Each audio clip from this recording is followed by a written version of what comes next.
What's up, this is Nak3d Eli, the mostly unclothed gamer, bringing you a brand new analytical series focusing on the Halo 4 campaign. My goal is to really analyze what I love and hate and get your feedback on what you liked and didn't like about every single mission of the Halo 4 campaign, to give feedback to 343 Industries to make the Halo 5 campaign the best possible experience that we could imagine it. So this is going to be a community-driven Halo 5 project, and I really would appreciate anyone's help on this. As you guys know, I absolutely love the Halo campaigns. I find the positives in every single one of them, and I also, I recognize the negatives. I recognize that each campaign has its weaknesses, but I think that with the brand new Xbox One, so many of these issues could be circumnavigated as long as the right creative decisions are made. So what I want to do is sort of this super analytical let's play for all the super hardcore fans who are right there with me, right? Who just love Halo and want to make it the best experience possible for every player in the world and really shape what Halo 5 is going to be. Because Halo 5 is about 1 year out, more or less, and Halo 4 is almost 1 year in now. It's been 11 months since release.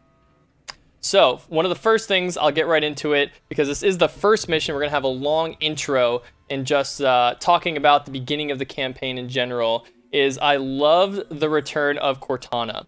Now, I know a lot of you guys feel the same way, is that Cortana is absolutely, she looks gorgeous, she's beautiful, the performance acting was fantastic, the voice acting superb as usual, and they really took her character and made her much more human. So human that you think she is more human than the Chief himself, who is an actual human, right? She has more emotions, expressions, feelings. We identify more with her than with Chief. Although I do say that I love the fact that the campaign also explores Chief's emotional side, right? I think they could have done a slightly better job, and I'll get into that in later missions. But for the most part, we hear Chief talk while we're playing him, right? Which is something that never, ever happened before. And we really see Chief start to break down as he sees Cortana breaking down. So it's a very powerful story. And even though their love was sort of the secondary story, and I'll call it their love, their relationship, whatever you want to call it, I think it was the most powerful piece of the Halo 4 campaign. Now, starting out, we have this little quick time event where you can control the HUD, and you see, like, no weapon, but you're looking through Chief's eyes. You start to see the development of his HUD on the top and bottom. I like that. I think that brings immersion to the campaign experience, even though it's not in multiplayer. It's a nice little touch. And so now here I can look around. I see the details of all those little things falling. It's a very nice touch. The lighting is absolutely gorgeous, and I'm sure all these visual effects will return. I think 343 Industries does a fantastic job of just making the game look phenomenal. When I first saw Cortana here, I'm like, oh my god, it's really it. She's coming back. She's back in my head right after all those years of Reach. I'm glad to be back here. I like the fact that there's a little Easter egg here, right? They start out the game with Easter eggs, and then they just litter them throughout the campaign. This is the limited edition, if you guys didn't recognize that. I love that they give me a Magnum, a headshot weapon right at the start, and the fact that they explain the entire campaign through a little terminal thingy right here, right? That you can go through and read the events of Halo 1 through Halo 3. The coloring scheme was very well chosen. We have a lot of oranges to complement the Didact's shield thingy, or I don't even know what to call it. I guess he's reading, he's scanning. We'll call it his scanner. And so right here, Cortana's telling you how long you've been out. That gives you a timeline to sort of understand what's been going on since Halo 3. And we learned that it's basically in the real world, time has gone. If Halo 3 was 5 years ago, then you've been gone for about 5 years. Now, this brings us to the first thing that I hated about the Halo 4 campaign, was this quick time event, and pretty much every quick time event in the entire game. I think quick time works really well in horror genre or in other types of action games, but in Halo, for me, it just slowed things down. It makes it boring. I lose control. I lose immersion of the Master Chief, right? As I said in my review on the game station, like, I'm the king of the castle. I want to do what I want. I don't want to be restricted to press a button here and there whenever the game tells me to. And it just takes so long. Like, the replayability really suffers when there's a lot of quick time events like that, like on all the button presses, as you'll see later in the game.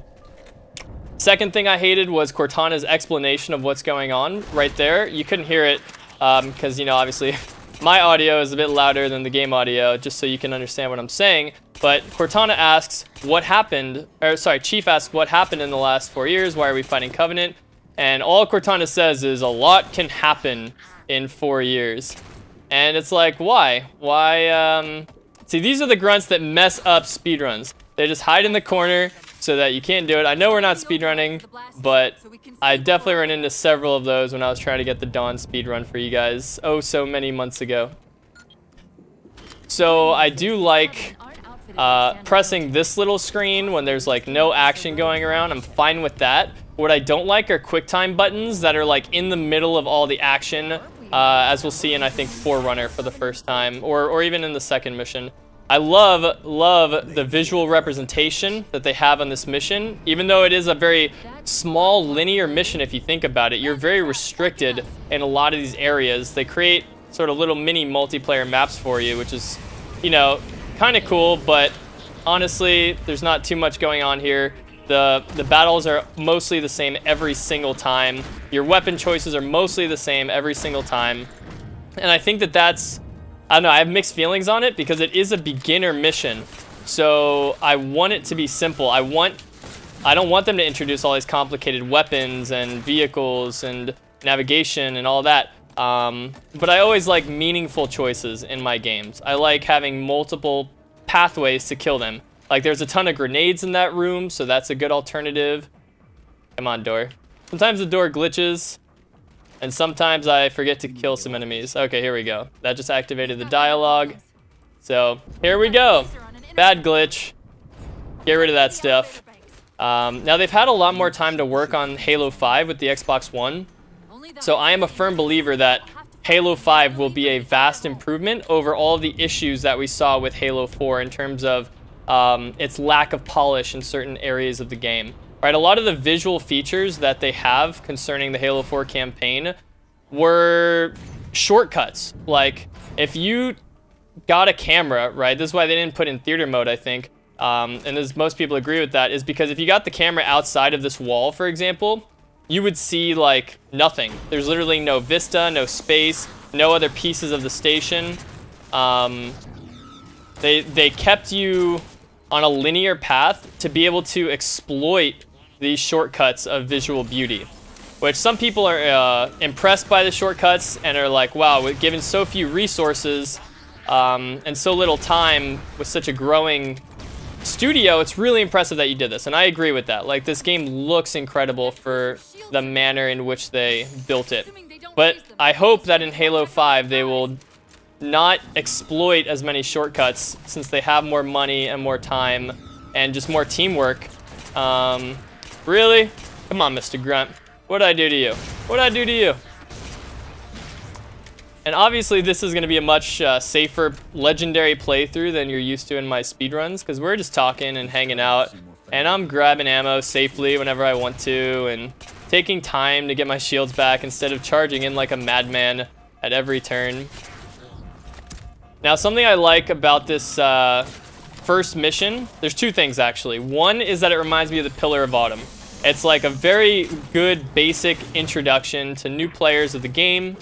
Very small skirmishes here and there. You know, major like what I would call boss battles or mini boss battles. Just lots of grunts and lots of elites and a few jackals. And that's it. And that's totally cool with me. They do introduce like the beam rifle a little bit later in.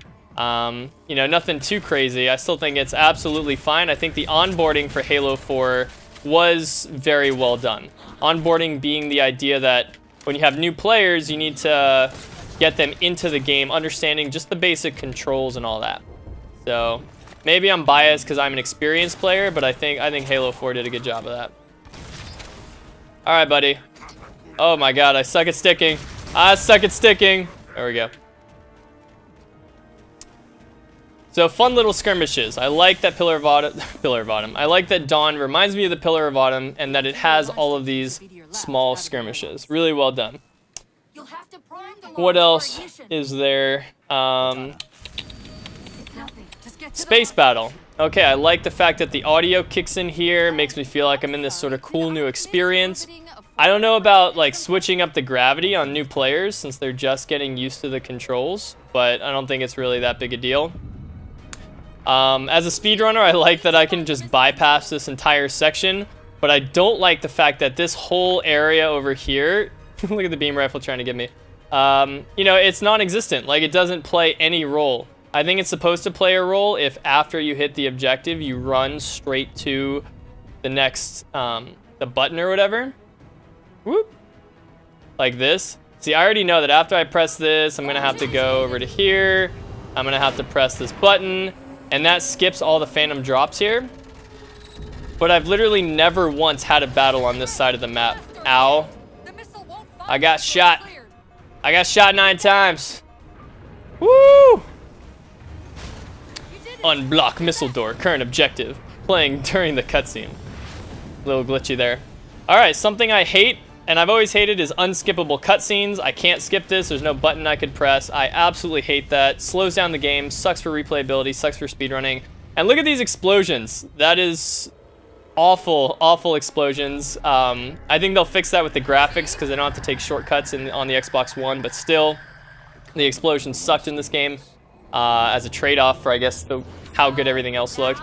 And why were all those Covenant ships sitting there? Like, this is a creative decision that I disagreed with.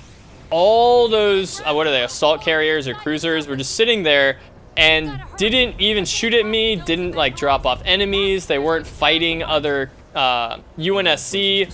They played no role. They were just sort of a visual thing, and I don't like that. I like everything to have a reason. I like things to make logical sense, and that sort of disappointed me that they were all just sort of hanging out and not really doing anything, even though they look cool. I think functionality is more important than looking cool. You guys can feel free to agree or disagree with me on that one.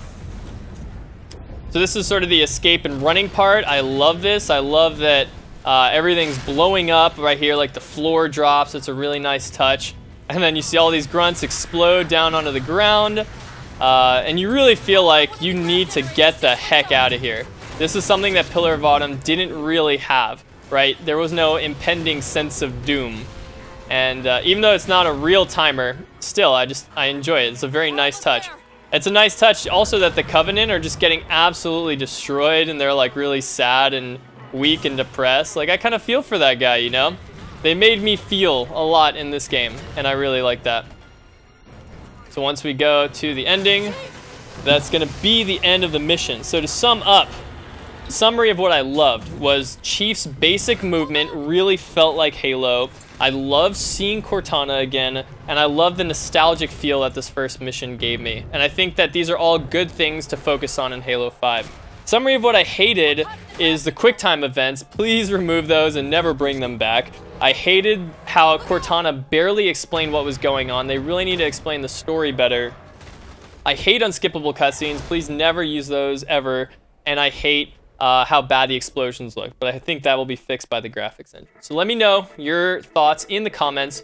And check out either of these other videos if you're interested. Subscribe for more if you have not already. Like the video if you enjoyed it. This was Nak3d Eli, and thanks so much for watching.